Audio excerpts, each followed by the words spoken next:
Well, Campbell Newman, thanks for your time today. You've got a very healthy lead in the polls, an election due in 3 months. Is it yours to lose at the moment? Oh, look, I'll let other people, the political pundits and the commentariat, to make a judgment on that.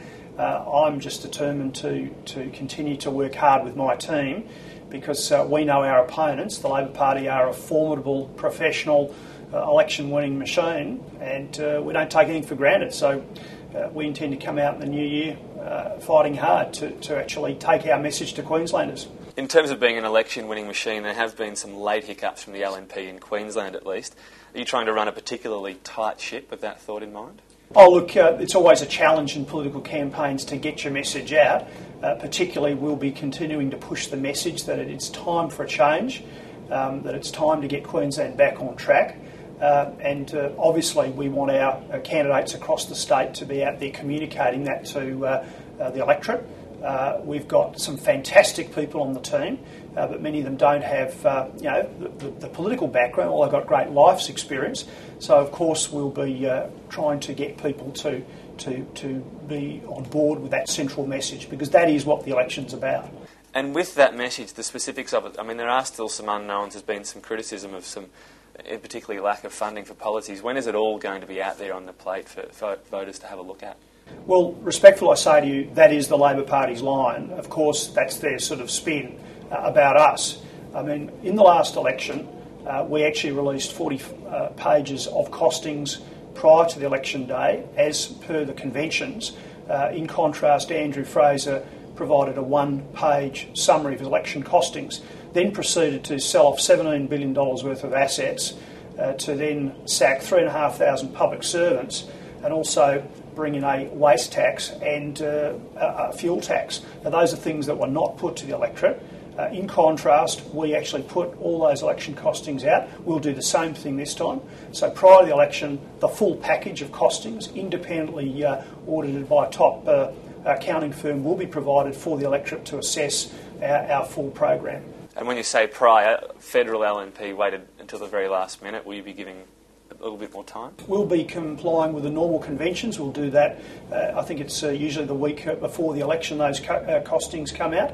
And we hope that the government this time will actually tell the truth about their commitments, because frankly the Premier has been out across this state already in the past few weeks promising everything to every community. For example, the other day she was in Cairns promising $57 million, money that just isn't there. It was dependent on the sale of the old Supreme Court site in Brisbane. She also promised royalties from the gas industry, royalties that are not there yet, for children that are not yet born. We, in contrast, are going to be very conservative about commitments. I won't just automatically agree to match Labor commitments in this campaign, because the state can't afford it. How do you respond to criticism that some of what you've outlined so far is a bit vague, it's more strategy than policy? Well, it is policy, and I go back to what policies are all about. Policies are statements of intent about the way a government will be run. Promises are specific financial commitments to particular programs or projects. We are indicating to the community that we'll be delivering a 4-pillar economy. That's in contrast to the government, who just want to focus on mining and resources. We'll be focusing also on agriculture, tourism, construction as the key pillars to hold up the state of Queensland and make it hum. We've also been quite detailed, I believe, in what we're going to do in terms of infrastructure in the state, the way we'll do better planning and better delivery of infrastructure. I mean, and overall, we've said very clearly we will be adopting an approach with government where we won't be centralising government.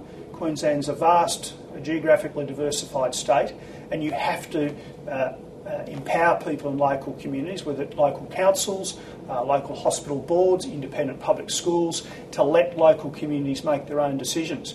That's a completely philosophical difference in the way that we'd run the government of Queensland. So these are real things that are there. There are over 42 policies on our website now, and Queenslanders will see a lot more from us in the lead up to the actual election date. Now, Queensland Health has been strongly criticised by you and the rest of the LNP team. Anna Bligh's come out with a plan of sorts.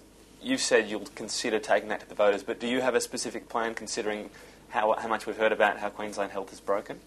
Well, it starts at the top.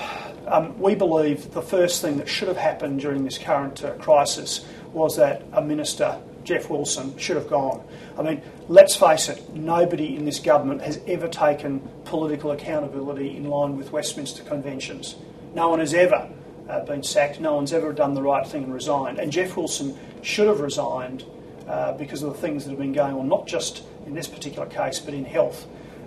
So if we were the government, straight away I say to people, we would be taking accountability. Now, I hope we never have a problem like that if we're elected. Certainly we'll be working hard to clean up the entire fabric of the Queensland government. But that, if that ever happened to us, I'm promising people will be accountable and a minister would go.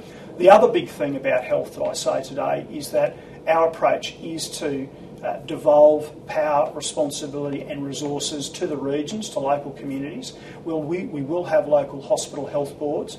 We'll have leaders in the community, both lay people and clinical people, on those health boards, and they will be empowered to properly run the delivery of those delivery of health services and run those hospitals in local areas. Now, Labor have been starting to talk about this, both federally and at a state level, but they're not fair dinkum about giving people authority. This worked before. It gave us a better hospital and health system in Queensland in the past, and frankly, the current Labor government are the ones that centralised and gave us a huge bureaucracy, unwieldy bureaucracy, where these sorts of scandals and financial mismanagement have occurred. Now, coal seam gas is an issue that's been getting plenty of headlines of late. Both you and Anna Bligh say you'll strike a balance between mining and agriculture. That's the rhetoric, at least, that we're hearing. But what does that mean in real terms? Will rights be given back to farmers? Will there be more tighter environmental controls? Well, what we've done is we've released an agricultural strategy, also a mining and resources strategy, which set out in great detail what we would do in these areas. There is a fundamental difference between our approach and the government's approach. The government believe it's all about mining and resources, and by the way, then they've found there's this rural disquiet in those regional areas, and so they're having to put a few band-aids on the thing. We, on the other hand, actually believe agriculture is one of the 4 pillars of the Queensland economy. We've made a commitment to double food production measured in tonnes at the farm gate by 2040.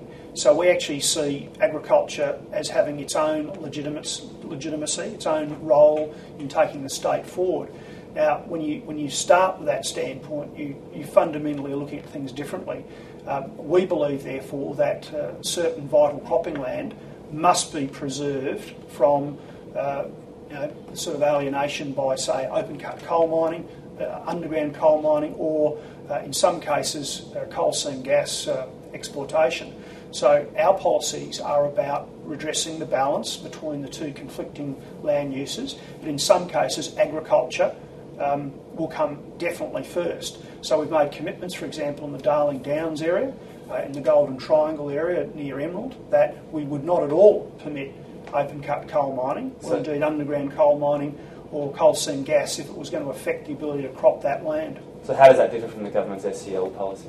Well, the government have put out a series of maps, and there are 8 criteria, and basically it's a bit of a sham, really. It was really designed to fool people, whereas what we'll be doing is, through a statutory regional planning process, actually giving both farmers but indeed miners also certainty. We will go through a mapping process which will clearly say what can occur and what can't occur, what the actual land use will be. That's going into far more detail in the government and actually giving that security and certainty to people. Now, in a previous incarnation, you were a supporter of gay marriage. The LNP opposed gay civil unions. We know that's because they say it wasn't a priority. But now that it's passed, why try to roll it back if you agree with the basic policy of it? Why would you try to roll it back if you did win government? Well, to not do so would actually be inconsistent in terms of what we've been saying over the last month or two. But you opposed it not on principle, what we heard. You opposed it because of the timing. Now, even if the government got their priorities wrong, isn't it a bit vindictive just to roll it back because it's a Labor policy? No, it's not. It's consistent with what we've said. It's consistent with what our party room believes, and indeed our candidates, and we believe the people of Queensland. So we're simply saying that it should never have gone through. They rushed this through. We believe the federal government is the appropriate level of government to deal with these things, and we saw that debate at the Labor Party conference. It may not be possible to roll it back. We're simply saying is that's our intent. but it may not be possible if people have entered into those civil unions. We certainly don't want to leave people in limbo, I'll just say that. It's a possibility you don't want to deal with, but if the LNP does win the election and you don't manage to win the seat of Ashgrove, where to from there? Do you stay on as a leader of sorts, a consultant? Will you have any role in the LNP? Well, I personally believe, and you are asking me to be a political commentator again, and I'll just give you a little bit there. I don't believe that will be the scenario we'll have. Okay, so that's my view. We won't win statewide if I don't win Ashgrove, vice versa. That's the nature of this particular campaign.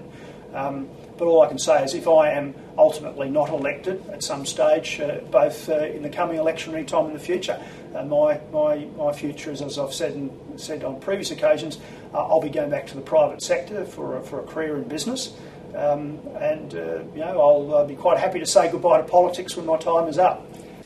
If you got a poll in mid-January and suddenly Kate Jones had a strong lead, is there any way you can still go to another seat? Or is Ashgrove or bust? I'm not going to get into hypotheticals other than just to reaffirm the reason I'm standing for Ashgrove is that it is a place that I want to represent. It's a community I want to represent.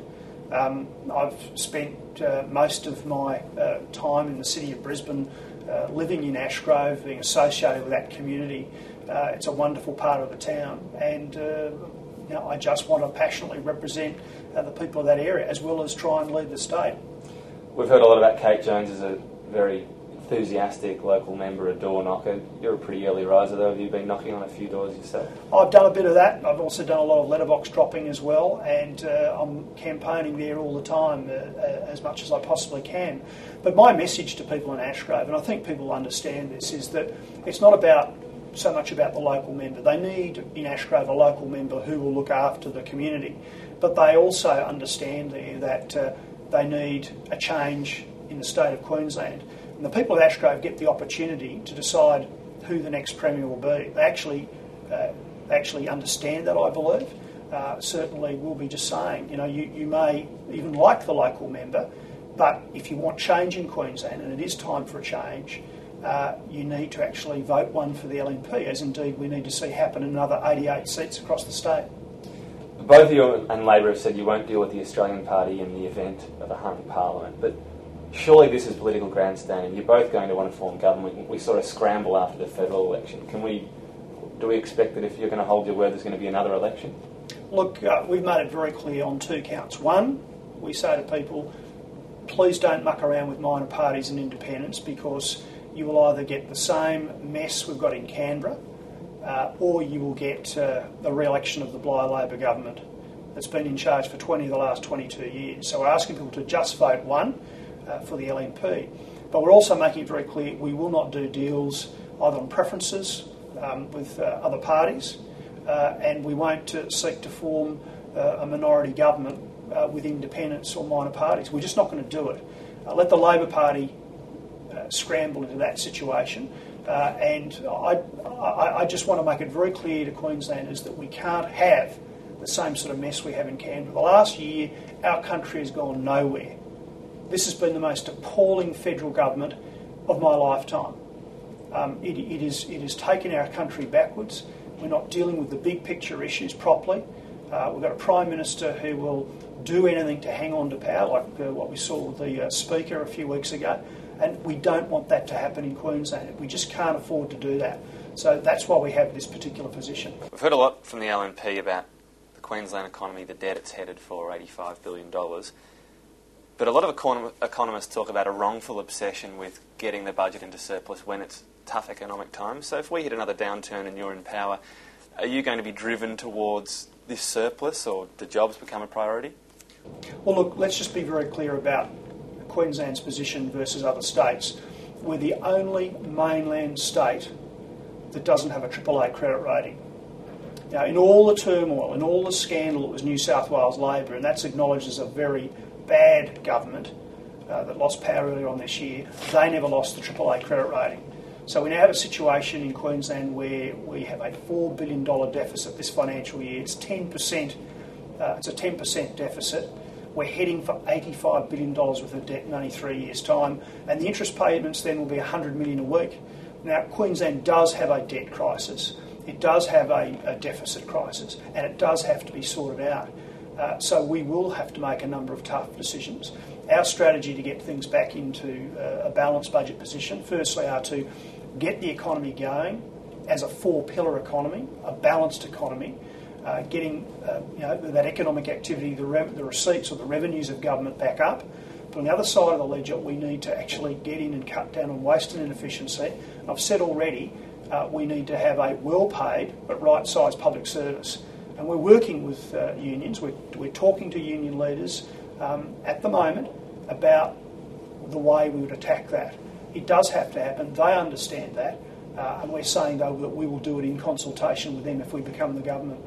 You spoke before about being happy to go back to business if this somehow doesn't work out. Does that mean you're just looking for one term? Oh, no. There's a lot of things that we need to do. And if we are elected, I'm prepared to serve for quite an extended period of time.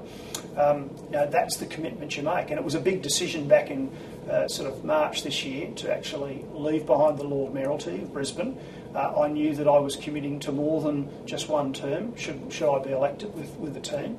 And that's something I reiterate today. I'm making a commitment for the long term for Queenslanders. If they want me as their Premier, they have that opportunity to elect me in the team. Campbell Newman, thanks for your time today. Thanks very much, Tom.